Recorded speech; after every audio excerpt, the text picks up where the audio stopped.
नमस्कार दोस्तों, सुप्रभात। आपका पुनः स्वागत है आपके अपने YouTube channel math with Kundan sir पे।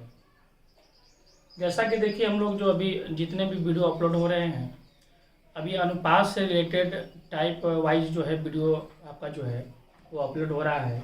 और उसी के अंतर्गत जो है हम लोग एक अनुपात में बहुत ही अच्छा टाइप होता है, बहुत ही बेहतरीन टाइप होता है आय व्यय एवं बचत संबंधी प्रश्न। तो आज हम लोग अनुपात से रिलेटेड आय एवं बचत संबंधी प्रश्न को पढ़ेंगे कि अनुपात में आय बचत वाले क्वेश्चन को हम लोग कैसे आसानी से सोल्व करते हैं। जैसे देखिए, एक क्वेश्चन को हम लोग यहाँ पे लिखे हुए हैं, ए बी सी के आय का अनुपात 3:7:4 है। अगर ए है, बी है और सी है, अगर आय की बात किया जाए तो ए बी सी का आय जो है 3:7:4 है। ए आय का अनुपात दे रखा है। फिर दिया कि इनके जो खर्च का अनुपात है वो 4:3:5 है। इसके अगर खर्च देखा जाए तो वो दे रखा है 4:3:5। अब बच्चों देखो, क्वेश्चन क्या दिया है कि यदि ए की आय जो था वो 2400 रुपया था और 2400 रुपया में वो 300 रुपया बचाता है। इसका मतलब देखो ये हुआ कि ए का जो आय है वो 2400 रुपया है और 2400 रुपया में जो ए का बचत है, ए का बचत जो है मात्र 300 रुपया है। इसका मतलब कि 2400 रुपया में मात्र ए जो है 300 रुपया बचा रहा है। इसका मतलब कि जो ए का जो खर्च है वो 2100 रुपया रहा होगा। 2400 रुपया कमा रहा है, 300 रुपया जो है उसमें सिर्फ बचत कर रहा है। इसका मतलब कि 2100 रुपया वो खर्च कर दे रहा होगा। इसका मतलब कि हमको ए का जो आय है वो 2400 करना होगा और ए का जो खर्च है वो हमको 2100 करना होगा। तो बताइए कि ए के आय हमको 2400 करने के लिए इसमें जो हमको गुना करना पड़ेगा, इस टर्म को उसमें गुना करना पड़ेगा हमको 800 से, और इसके खर्च को 2100 करने के लिए 2100 करने के लिए हमको ए का खर्च जो हमको 2100 करना है, तो 2100 करने के लिए जो बच्चों है इसमें गुना करना पड़ेगा 425 से। अगर आप 2100 में 400 से भाग दें तो 4 से, तो 4×5=20 और आपका 4×2=8, 525 से गुना करना पड़ेगा। इसका मतलब कि हमको ए का आय 2400 करने के लिए 800 से गुना करना पड़ेगा और खर्च को 2100 करने के लिए इसमें 525 से गुना करना पड़ेगा। तो जब आप गुना जब करोगे तो देखो क्या मिलेगा आपको। जब इसमें 800 से गुना करोगे तो ये देखो आपको 2400 मिल गया। इसको गुना करोगे तो 8 से 5600 मिल गया। इसको गुना करोगे तो 8 चौका 3200 मिल जाएगा। जब इसमें गुना करोगे तो देखो ये आ गया 2100 हो जाएगा। इसको जब गुना करोगे तो 1575 हो जाएगा और इसको जब गुना करोगे आप 5 से तो हो जाएगा 55×25 और 5×2=10, दोबारा के दो हाथ में यानी 2625 हो जाएगा। इसका मतलब कि हमको ए का जो आय है वो 2400 मिल गया और ए का खर्च 2100 मिल गया। तो उसी प्रकार हमको बी का भी आय मिल गया, खर्च मिल गया, सी का भी आय मिल गया, खर्च मिल गया। तो हमको पूछा इसका बचत। तो बचत निकालने के लिए हम क्या करेंगे, सिंपली घटा देंगे। तो 10 में से 5 घटाओगे देखो 5 आ जाएगा। फिर 9 में से 7 जाएगा आपका 2 आ जाएगा। ये आपका देखिए 5 बचा, 5 में से 5 क्या 0 हो गया और 5 में से 1 गया 4 हो गया। इसका मतलब कि जो बी का बचत है वो 4025 है। और जब यहाँ हो गए आप तो देखो 10 में से 5 गया आपका 5 आ गया और 9 में से 2 गया आपका 7 आ गया और ये आपका 11 बचा, 11 में यानी 575 हो गया। तो बच्चों इसका जो आंसर है उसमें जो बी का जो बचत है वो 4025 है और सी का जो बचत है वो 575 है। तो हम लोग आते हैं फिर अगले क्वेश्चन पे कि अगला क्वेश्चन हम लोग कैसे करेंगे। जैसे देखिए एक और क्वेश्चन की ओर हम लोग आते हैं। क्वेश्चन देखो दिया है कि ए और बी के आय का अनुपात 5:3 है। ए और अगर यहाँ पे बी लिख दें तो इसके जो आय का अनुपात दे रखा है वो 5:3 है। लेकिन जो खर्च के बारे में बोल रहा है तो खर्च में इसमें कैंडिडेट सी भी आ गया है और ए बी सी के खर्च का अनुपात 8:5:2 है।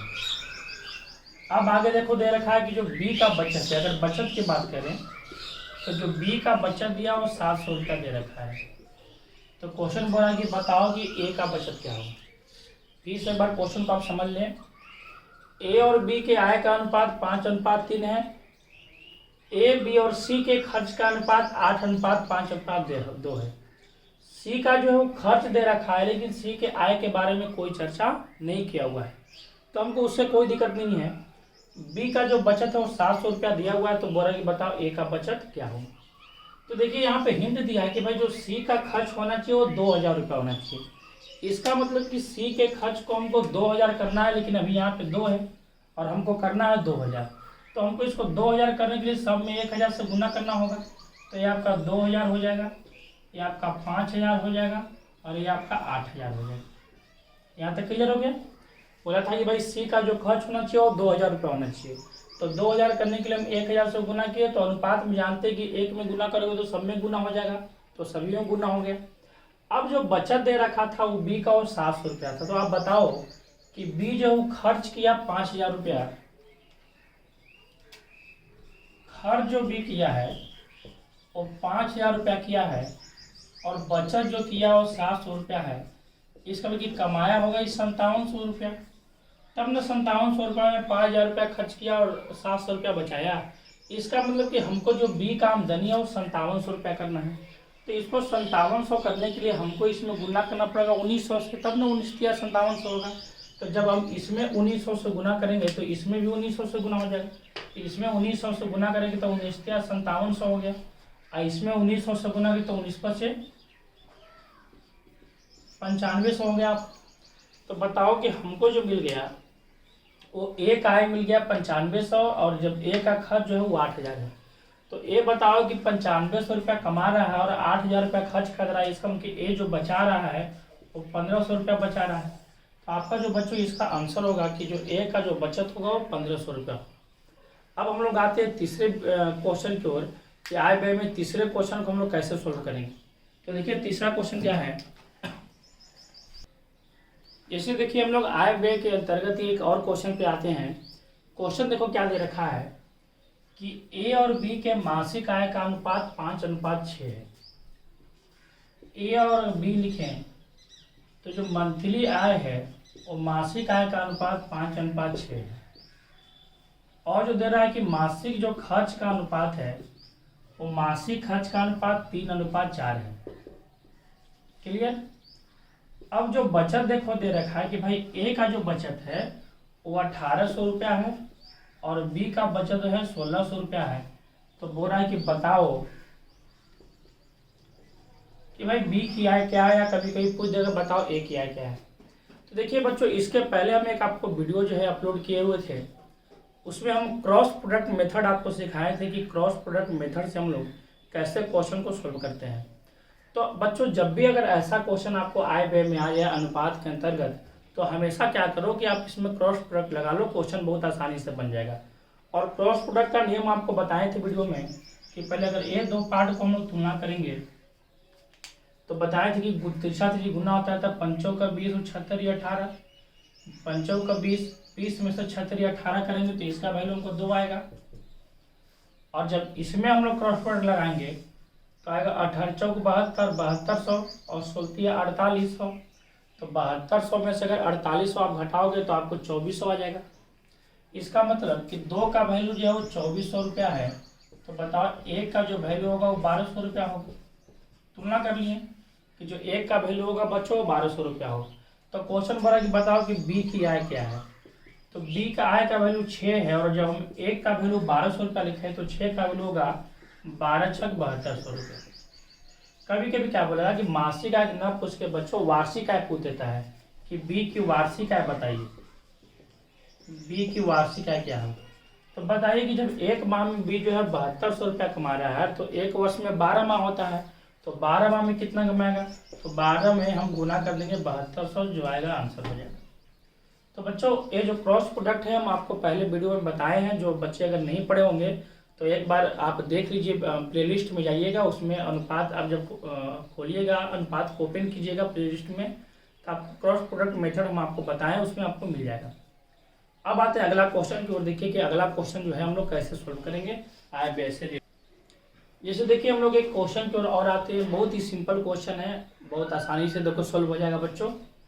क्वेश्चन देखो दे रखा है कि एक व्यक्ति अपनी आय के कुछ भाग खर्च करता है तथा कुछ भाग की बचत करता है।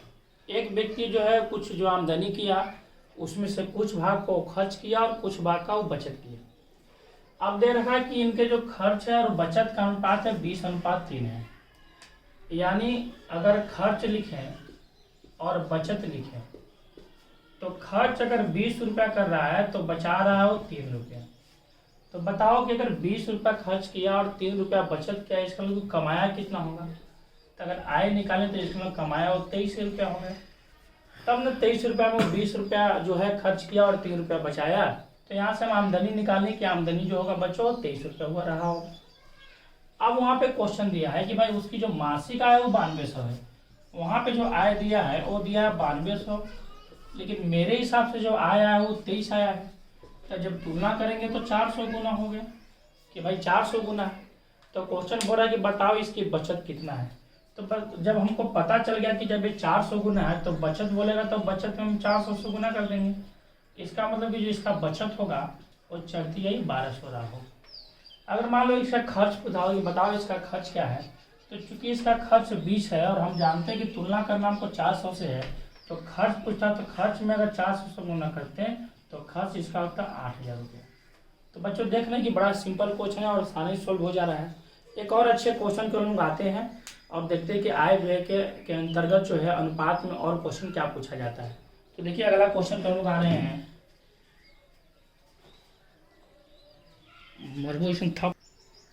देखिए हम लोग एक और आते हैं क्वेश्चन की ओर। क्वेश्चन देखो दिया है कि ए, बी और सी के मासिक आय का अनुपात 7:9:12 है। ए, बी और सी जो है उनके जो आय का अनुपात है वो 7:9:12 है तथा इनके खर्च का जो अनुपात है बच्चों 8:9:15 है। 8:9:15 है। अब जो क्वेश्चन दिया है कि यदि ए अपनी आय का 1/4 भाग बचाता है, इसका मतलब कि जो ए का जो बचत है वो जो ए के आय का है वो 1/4 है। इसका मतलब कि ए का अगर आमदनी अगर इसका 4 रुपया रहा होगा तो 4 रुपया में 1 रुपया ही बचाता है। इसका मतलब कि खर्च किया हुआ है 3 रुपये। इसका मतलब कि हर हाल में जो है हमको ए का आय हमको 4 रुपया चाहिए और ए का खर्च हमको 3 रुपया करना पड़ेगा। तो हम बताएं कि देखो ऐसा क्वेश्चन में करना क्या होता है कि पहले जिसको आपको अनुपात को चेंज करना पहले उसको आप बराबर करो। तो बराबर करने के लिए देखिए क्या करेंगे हम कि इसमें गुना कर देंगे 8 से और इसमें गुना कर देंगे 7 से। तो अगर इसमें आप 8 से गुना करोगे, इसमें पहले 8 से गुना करते हैं, इसमें 7 से करते हैं। तो 8 और 7 से गुना करेंगे तो ये 8 से 56 हो जाएगा, ये भी 8 से 56 बराबर हो जाएगा। लेकिन ए के हमको आय का अनुपात 4 करना है, इसका मतलब कि इसमें हम फिर 4 से गुना करेंगे और बी का जो खर्च है वो 3 करना है, इसमें इसका मतलब हम लोग 3 से गुना करेंगे। इसका मतलब टोटल जो इसमें गुना होगा 800 का 32 से होगा। तो 32 में अगर आप 7 से गुना करोगे तो 7 दूनी 14 और 17 21 और 22 ये 224 आपका हो जाएगा। 224 अगर आप 32 में 9 से गुना करोगे तो 9 दूनी 18 9 3 27 1 28 ये आपको 288 हो जाएगा।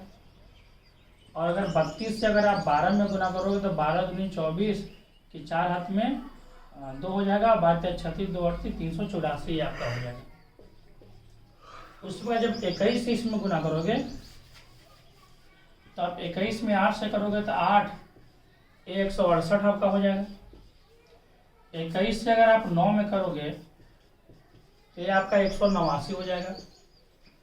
और 21 से अगर आप 15 में करोगे तो 15 की 5 हाथ में 1 315 आपका हो जाएगा।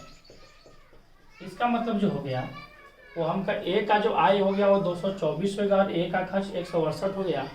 तो जब हम बचत निकाले जाएंगे तो बताइए कि कमाया 224 168 खर्च कर दिया तो बचत कितना हुआ। तो 14 में से 8 घटाओगे आपका तो 6 आएगा और ये आपका 11 में से 5 गया 56, यानी इसका बचत जो है 56 है।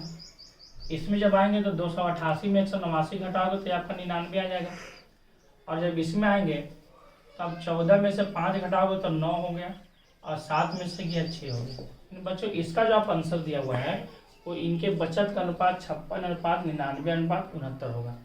तो ये जो क्वेश्चन था हम पहले भी आपको क्रॉस प्रोडक्ट में ऐसा क्वेश्चन में समझाए थे, लेकिन चूंकि आय व्यय का सीरीज है तो आय व्यय में जो है जितना भी पॉसिबल क्वेश्चन है हम आपको यहाँ पे सोल्व करवाएं। तो बच्चों ये आपका आय व्यय का क्वेश्चन जो मेनली आपका जितना भी क्वेश्चन है वो हम आपको किरण बुक से करवाएं। किरण में जब आप जाओगे तो एक टाइप है आय व्यय का, उसको आप देखोगे तो आय व्यय में सारा क्वेश्चन है आपका दिया हुआ है। तो लगभग सारे से हम आपका एक एक क्वेश्चन का जो है दिखाएं कि कैसे क्वेश्चन को सोल्व करते हैं। और हम आपको बार बार बता रहे हैं कि आपको वीडियो कैसा लगता है, कमेंट किया कीजिए और अपना सुझाव देते रहिए। तो अब हम लोग जो आएंगे वो अनुपात का एक और आएंगे हम लोग अगला टाइप पे, और उसमें सीखेंगे कि अनुपात का बंटवारा जो है कैसे किया जाता है। तो अगला जो वीडियो है बच्चों वो बंटवारा पे आधारित रहेगा, तो आप देखते रहिए। तब तक के लिए नमस्कार।